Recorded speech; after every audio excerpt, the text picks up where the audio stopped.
काश्मीरमधील दहशतवादी हल्ल्यात डोंबिवलीकर अतुल मोने यांचा मृत्यू. मोने कुटुंबियावर दुःखाचा डोंगर.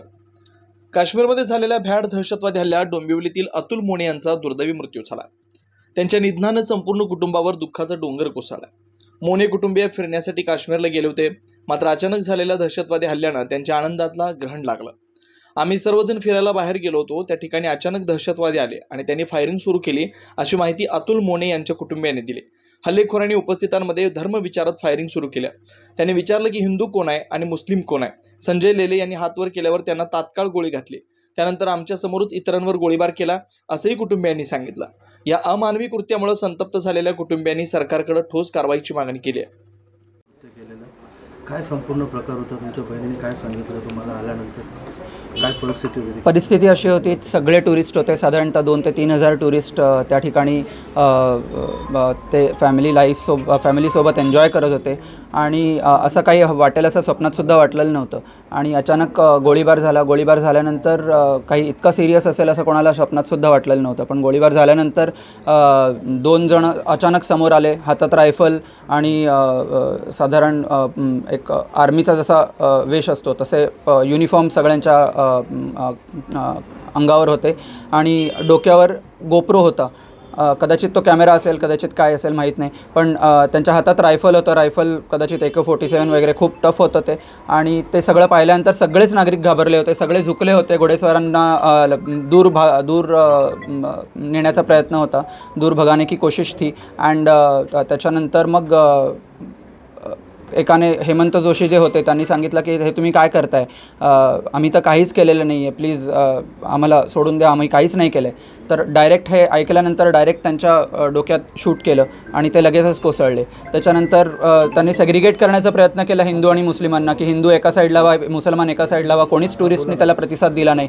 आणि त्याच्यानंतर अतुलने म्हटलं की म्हणजे माझी जी बहीण आहे तिच्या मिस्टरांनी म्हटलं की प्लीज आम्हाला सोडून द्या, आम्ही काहीच नाही करणार, आम्ही इथून निघून जाऊ, आम्हाला प्लीज सोडून द्या, आमच्यावर गोळीबार करू नका.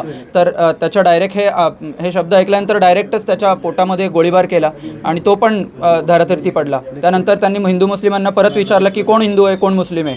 माझे जिजाजी होते, त्यांनी हात वर केला. अचानक हात वर केल्या त्यांच्या डोक्यात गोळीबार केला. आणि हे सगळे डोळ्यात देखत या सगळ्या लेडीजच्या समोर घडल्यानंतर त्यांची त्या क्षणी काहीच मनस्थिती नव्हती की काय करावं.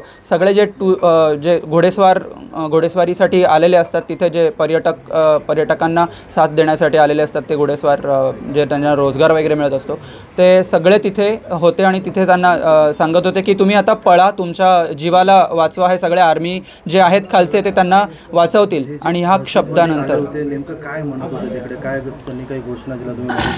घोषणा वगैरे कोणीच काही दिलेल्या नाही आहेत, घोषणा वगैरे काहीच झालेली नाही आहे. फक्त हिंदू मुस्लिमांना सेग्रिगेट करण्याचा प्रयत्न त्या 2 दहशतवाद्यांनी केला होता. 2 ते 4 दहशतवादी जर 2,000 पर्यटकांना काबूत ठेवण्याचा प्रयत्न करत असेल तर भारताची सुरक्षा व्यवस्था आज कुठवर आहे? आज भारताची पूर्ण जगामध्ये नंबर 4ची आर्मी आपण म्हणतो.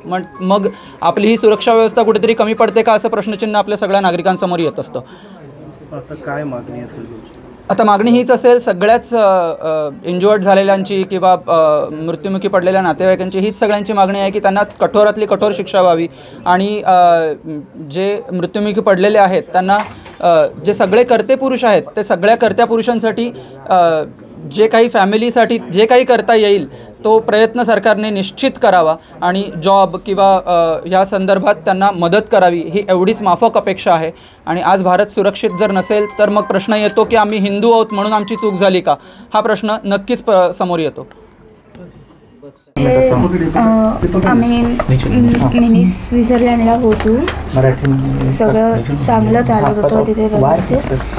मग आम्ही निघतच होतो तर तेव्हा शूटिंग अचानक चालू झालेली. सगळेच क्ल्यूलेस होते की काय चालू होतं वगैरे. मग नंतर मी बघितलं की मी 2 जणांना बघितलं, हातात बंदूक होती आणि शूटिंग करत होते वगैरे.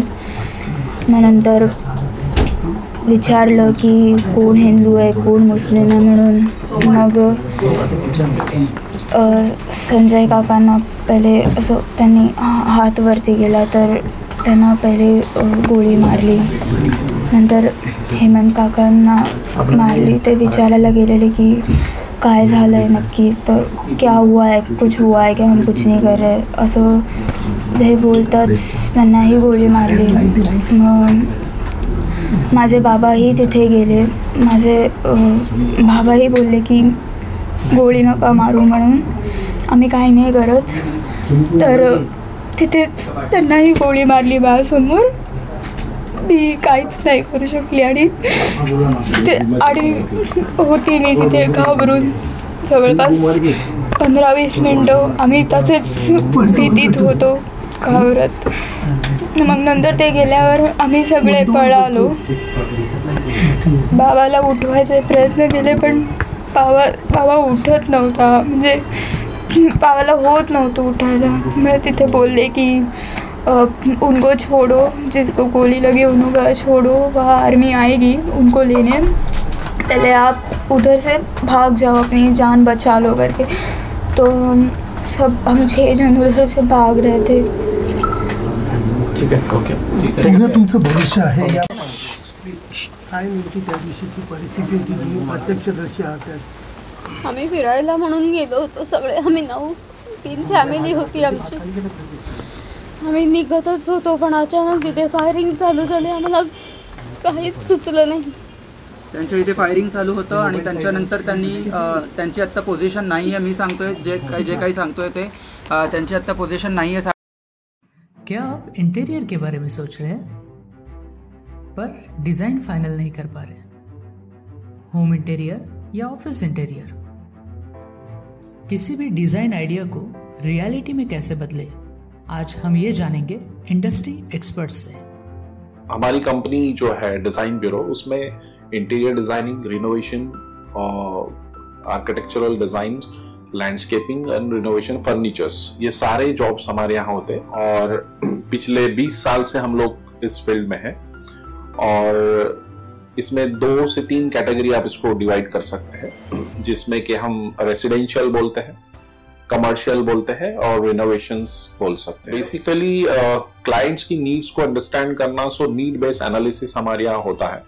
सो क्लाइंट्स के लिए हम लोग परफेक्ट इसलिए हो जाते हैं, या हम उनके लिए दोबारा, या किसी क्लाइंट्स के लिए हम चौथी बार काम कर रहे हैं because of their confidence with us, कि वो हमारे ऊपर रिलाय करते हैं. हम लोग अमित को पहले से ही जानते थे, तो उनको हमने बुला के उनको जो स्ट्रक्चर है, यहाँ पे ब्रिक्स वर्क चल रहा था तभी से उनको कांटेक्ट किया, उन्हीं को जगह दिखाई, उनको स्पेस डिजाइन करने के हिसाब से कांटेक्ट किया. उन्होंने डिजाइन बना के दिया काफी अच्छा. जो भी उसमें जो भी चेंजेस थे उनको वर्कआउट किया हमने. जब जो मटेरियल लेना था वो साथ में हमारे आए, सिलेक्शन के लिए आए. वो जो भी सारा सिलेक्शन उन्होंने काफी अच्छे से करवाया. जो भी उसके बाद में जो एक्सपेक्ट था उससे ज्यादा बेटर ऑफिस उन्होंने बनवाया. बजट अगर आपका लिमिटेड है तो लिमिटेड बजट में भी आप एक अच्छा इंटीरियर कर सकते हैं, ये हमारा विश्वास है. और हमारे क्लाइंट्स के लिए हम वही दे रहे हैं और उसी से हमारा क्लाइंटल बड़ा है. हर क्लाइंट की एक अलग स्टोरी होती है, उनका एक अलग रिक्वायरमेंट्स होता है. कई बार ये सारा मिस आउट हो जाता है. हम अपने डिज़ाइन उन पे लाते हैं, वो नहीं होना चाहिए. उनको क्या चाहिए वो हम डिलीवर कर सकते हैं, बस वो उनके बारे में हमको समझना पड़ेगा. तो हमारे इसमें हम एक ही बोलते हैं कि ड्रीम कम्स ट्रू. आप ड्रीम देख रहे हो, हम उनको फुलफिल करेंगे, वो हमारी रिस्पॉन्सिबिलिटी है.